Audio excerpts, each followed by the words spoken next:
Elles sont femmes de céréaliers, d'éleveurs, de viticulteurs, en agriculture conventionnelle, biologique, raisonnée. Elles viennent de petites, moyennes ou grandes fermes implantées sur toute la France. Sont issues du monde agricole où le découvrent jour après jour. Entre les coups de main à la ferme, la vie amoureuse et familiale, conditionnée au rythme des cultures, de la météo et des animaux, elles-mêmes salariées ou agricultrices, mères, ces femmes sont les piliers de leurs conjoints agriculteurs. Je m'appelle Marion, j'ai plaisir à discuter avec ces femmes et partager, témoigner, diffuser leurs choix de vie personnels et professionnels, ainsi que leurs joies et difficultés liées au monde agricole. Alors, à votre avis, où ça mène quand on s'aime ?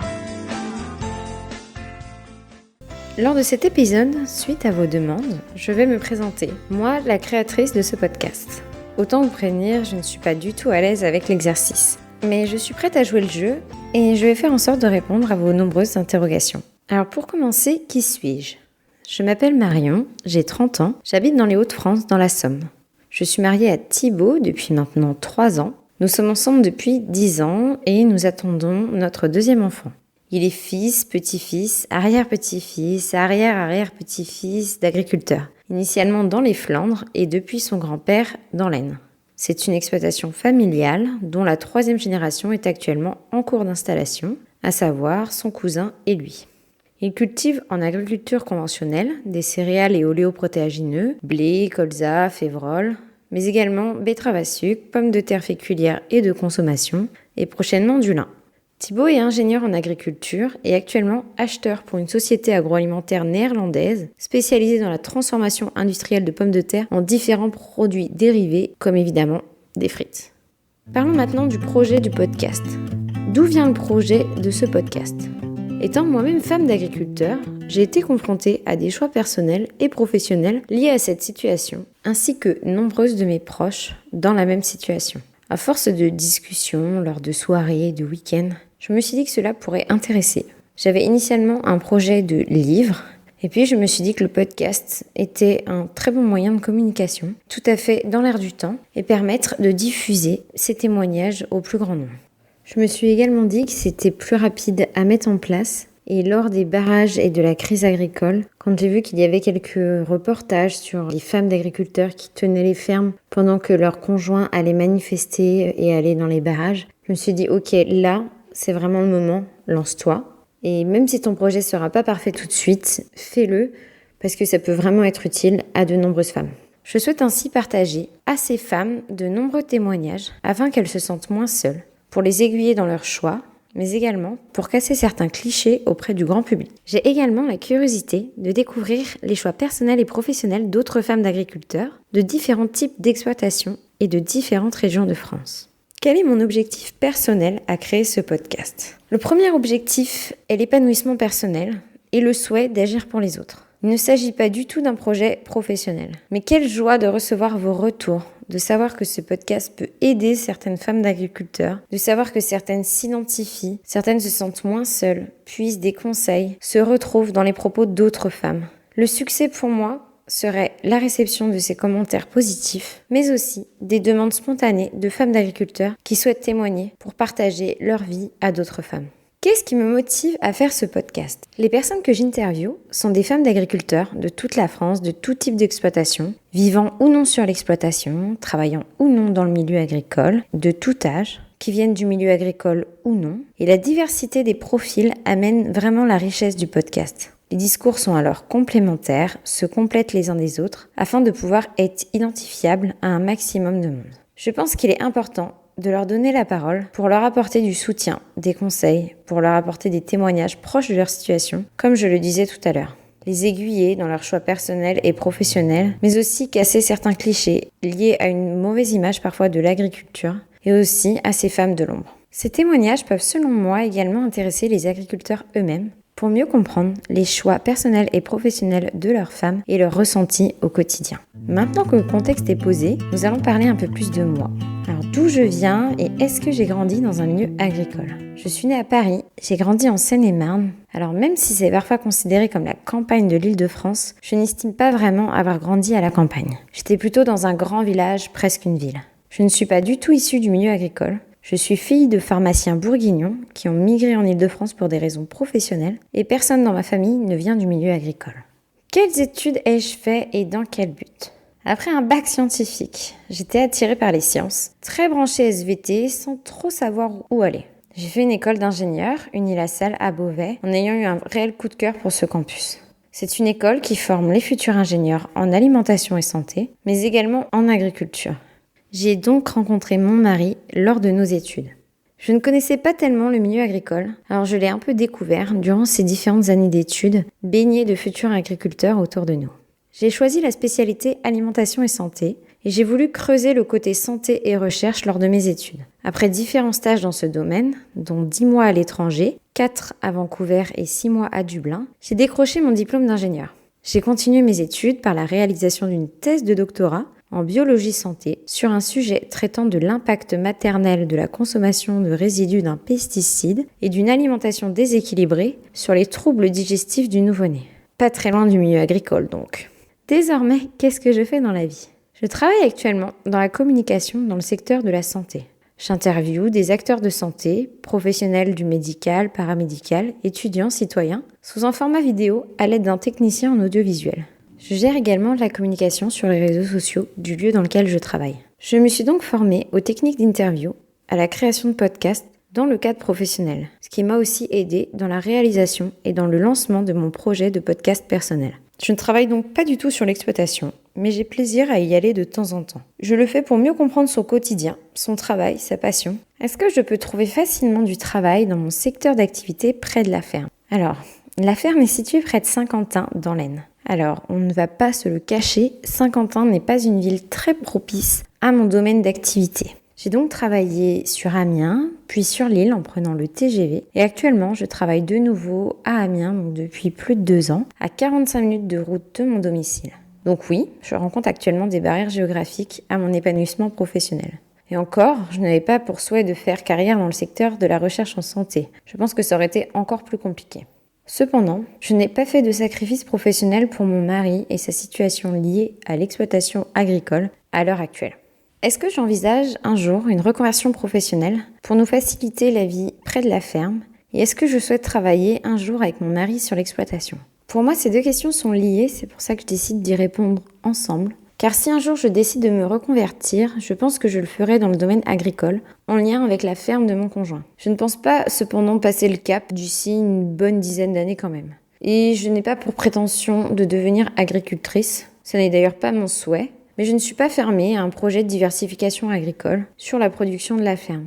Depuis de nombreuses années, d'ailleurs, de nombreux projets passent dans ma tête, sans vraiment se concrétiser. Mes proches en sont témoins. Parfois, ils ont un peu du mal à me suivre d'ailleurs. Créer une champignonnière dans les anciens bâtiments, faire des cultures de fleurs, de plantes médicinales, que sais-je. Peut-être qu'un jour, je passerai le pas. Et je pense que nos profils avec Thibaut nous permettraient de nous lancer ensemble dans l'entrepreneuriat, car nous avons des manières de travailler qui sont, je pense, assez complémentaires. Thibaut est quelqu'un de très organisé, qui aime l'aspect logistique, organisationnel, administratif, alors que moi, je suis plus sur le côté créativité, communication, marketing, lanceur d'idées, et je pense que ça pourrait franchement pas mal se compléter. Alors maintenant que vous me connaissez mieux, nous allons discuter ensemble de ma vie de couple et de famille. Comment et quand ai-je connu mon mari, et quels étaient mes premiers ressentis sur le fait qu'il souhaitait être agriculteur ? Donc comme je le disais tout à l'heure, avec Thibaut, nous nous sommes connus lors de nos études d'ingénieur, il y a un peu plus de 10 ans. J'ai tout de suite su évidemment qu'il était fils d'agriculteur, passionné et qu'il souhaitait reprendre l'exploitation familiale. Je pense cependant qu'à l'époque, je n'avais aucune idée de ce que cela impliquait, que ce soit dans le négatif comme dans le positif d'ailleurs. Mais je le voyais passionné et plein de projets, et cela m'a toujours vraiment beaucoup plu chez lui. Est-ce que nous habitons sur l'exploitation ? Sinon, est-ce un choix ? Est-ce que c'est prévu pour plus tard et est-ce que cela faciliterait notre vie de couple ? Alors avec Thibaut, après nos études, nous avons aménagé ensemble en ville pendant 3 ans à Amiens, soit à un peu plus de 80 km de la ferme, donc 1h20 en voiture. À l'époque, il n'était pas installé sur l'exploitation, il s'y rendait pour les grosses périodes comme la moisson, les semis, l'arrachage des pommes de terre, des betteraves.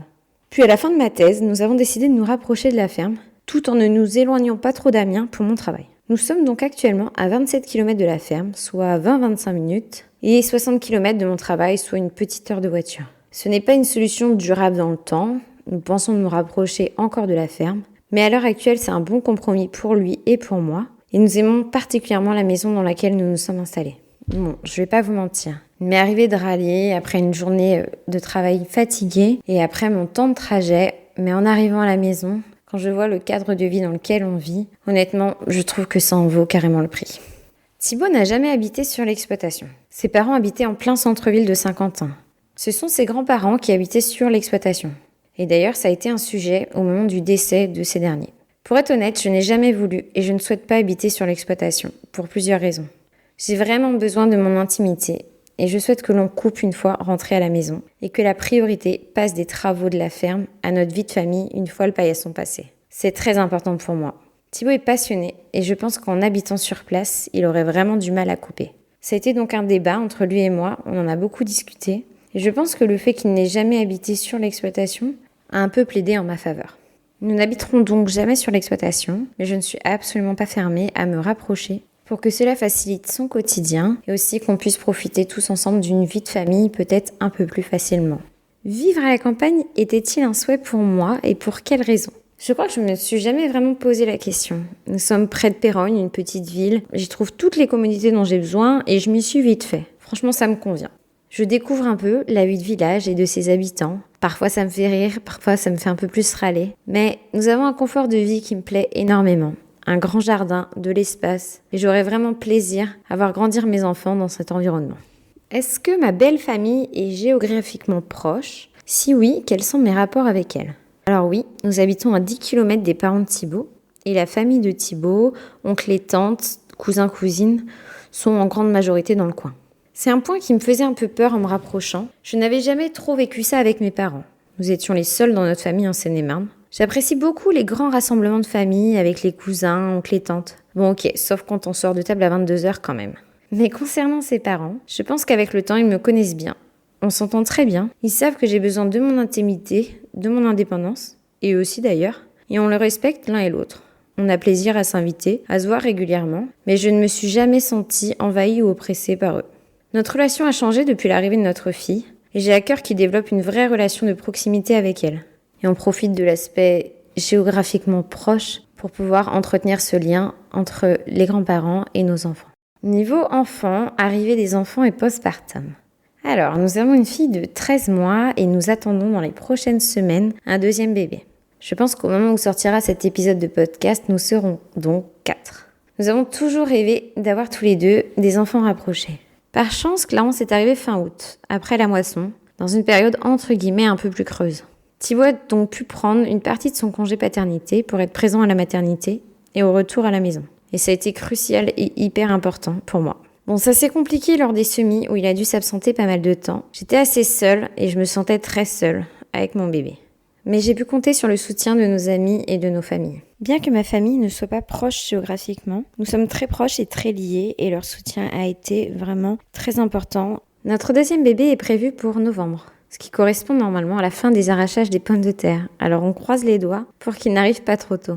Cela lui permettra normalement d'être assez présent pour nous et d'en profiter aussi pleinement. Comment se passe notre organisation familiale vis-à-vis des enfants et quelle relation entretient Thibaut avec ses enfants ? Donc Thibaut s'occupe de notre fille le matin, du réveil jusqu'à la déposer à la crèche. Et moi le soir, je vais la chercher à la crèche jusqu'au coucher. En général, c'est plutôt comme ça qu'on s'organise. Le week-end, il est souvent occupé entre les travaux dans les champs, la chasse. Alors on va dire que je m'en occupe quand même principalement. Bien que Thibaut soit très occupé, c'est vraiment un papa poule et j'ai plaisir à le redécouvrir dans ce nouveau rôle. Il est très proche de sa fille et je n'ai aucun doute qu'il sera aussi très proche de son fils. Il s'épanouit de la voir grandir, il se ravit de chaque apprentissage, il rigole aussi beaucoup avec elle et ces moments sont vraiment précieux pour lui comme pour moi. Nous sommes aussi beaucoup aidés par ma belle-mère, comme je le disais tout à l'heure, et mes parents lors de week-ends ou de vacances. Comment est-ce qu'on trouve nos moments de couple à côté du travail à la ferme et est-ce qu'on s'accorde des soirées, restaurants, week-ends ? Au quotidien, j'ai plaisir à organiser des apéros un peu surprises ou des soirées sushi, les soirs où je sais d'avance qu'il va rentrer un peu plus tôt. Nous consacrons également des week-ends à deux ou en famille, à la maison ou ailleurs. Nous essayons d'aller régulièrement au restaurant tous les deux et nous avons vraiment plaisir à le faire. Je sais qu'avec la reprise de la ferme et l'arrivée des enfants, il y aura des périodes un peu plus compliquées, mais j'y suis prête et je sais que ça reviendra un peu plus tard. Est-ce qu'on part en vacances ? Est-ce que parfois je pars sans lui ? Et est-ce ok pour moi ? Alors le sujet des vacances. Nous partons en vacances chaque année, en général une semaine l'été, en juin avant la grosse période à la ferme, et une semaine l'hiver au ski avec des amis. Nous sommes plus branchés week-end rallongé que vacances en tant que telles. Je pars également sans lui, notamment voir ma famille dans le sud-ouest ou en Seine-et-Marne. Ma famille étant un peu plus éloignée, notamment en Bourgogne, c'est l'occasion de faire des week-ends de famille, de dormir chez eux et d'en profiter encore plus. Est-ce qu'on a des amis ou de la famille autour de nous? Et est-ce que je me sens parfois isolée ou plutôt bien entourée? Comment est notre vie sociale? Alors bien que nous vivons à la campagne, je dis souvent que c'est assez central. Ça en fera rire plus d'un, mais la proximité avec Lille et Paris nous permet de voir assez régulièrement nos amis et notre famille. Nous voyons régulièrement nos amis lors de week-ends. Nous avons assez la bougeotte et eux aussi, bien que tous construisons petit à petit nos familles. On continue de se voir assez régulièrement. Et nous avons la chance également d'avoir des amis géographiquement très proches que nous arrivons à voir très régulièrement et c'est primordial pour nous. Nous nous organisons des dîners, même en dernière minute, sans chichi. La proximité avec sa belle famille est aussi très importante. Nous les voyons régulièrement, je me sens proche d'eux et depuis le temps plutôt bien intégrée. Je ne dis pas qu'il ne m'arrive jamais de me sentir isolée, dans des moments de solitude, des moments d'attente, des week-ends passés toute seule ou à m'occuper de ma fille. Mais nous avons un cercle d'amis et de famille très important et je me sens très soutenue. Pour conclure cet épisode, je vais jouer le jeu de partager un conseil, comme je demande régulièrement aux femmes d'agriculteurs que j'interviewe. Alors pour moi, je dirais qu'il est primordial d'apprendre à vivre au jour le jour, pour faire des imprévus une force et non une fatalité.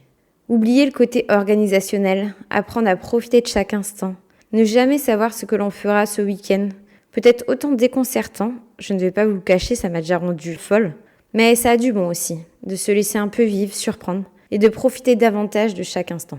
Qu'est-ce qui m'épanouit chaque jour dans ma vie de femme d'agriculteur? Selon moi, un agriculteur a de nombreuses qualités. Il sait tout faire, ou trouve des solutions à tout. Bricoler, jardiner, réparer, il est sur tous les fronts. Mais c'est aussi et surtout quelqu'un de dévoué. Un agriculteur consacre sa vie à son exploitation. Mais pas seulement. Dans mon cas, Thibaut consacre toute son énergie à prendre soin de ses proches, de ses amis, de sa famille, et tout ce qu'il entreprend est fait comme pour les travaux agricoles, avec dévouement et passion. Et c'est vraiment ce que j'apprécie énormément chez lui. Pour finir, je vous ai proposé de me poser quelques questions. Donne 3 qualités essentielles pour vivre avec un agriculteur. Il m'en vient plusieurs, je pense notamment à l'indépendance. Je pense qu'il faut savoir combler des instants de solitude par des passions personnelles. Dans mon cas, ce sont les arts plastiques. Depuis toujours, j'aime dessiner, peindre, créer en tout genre, faire de la couture, du tricot. Mais ça peut être n'importe quelle passion. Ça me permet d'avoir du temps de qualité pour moi, et en l'absence de mon conjoint dans les travaux agricoles, c'est primordial. La patience, évidemment, accepter les retards, les imprévus, savoir combler un peu les temps perdus. La résilience, construire sa vie et vivre de manière satisfaisante en dépit de circonstances parfois compliquées, me semble aussi nécessaire à une vie avec un agriculteur. Comment est-ce que je vois notre vie à deux à la retraite, loin ou près de la ferme? Alors, l'Aisne n'était pas mon département de prédilection, mais est-ce que j'en avais vraiment un en tête? Je suis géographiquement attachée à quelques coins de France, par des souvenirs de famille comme la Bourgogne, enfin plus particulièrement la Côte d'Or, où se trouve une grande partie de ma famille, mais également le sud-ouest avec le bassin d'Arcachon, les Landes. Mais de là à y vivre, je sais pas. De toute façon, je pense que la question ne se pose pas. Je crois qu'un agriculteur ne coupe jamais vraiment le cordon avec sa ferme, et Thibaut restera toujours très attaché à son coin. J'espère simplement que nous aurons toujours la bougeotte afin de profiter de tous les beaux coins de France. Enfin, est-ce que j'aimerais que ma fille soit femme d'agriculteur? Finir avec cette question est un peu symbolique. Je ne sais pas totalement y répondre. Je pense que cela ne doit pas être une fin en soi ou un objectif de vie en tant que fille d'agriculteur de vouloir être femme d'agriculteur. J'ai d'ailleurs interviewé des femmes qui, au contraire, en tant que fille d'agriculteur, ne souhaitaient absolument pas faire leur vie avec un agriculteur. Je sais qu'elle connaîtra les avantages et les inconvénients à cette vie et qu'elle fera ses choix en connaissance de cause. Si cet épisode vous a plu, n'hésitez pas à le diffuser autour de vous. Mesdames, si certains propos font écho à votre vie, ou au contraire sont bien différents de vos choix personnels et professionnels, n'hésitez pas à venir discuter avec moi dans un prochain épisode. À bientôt!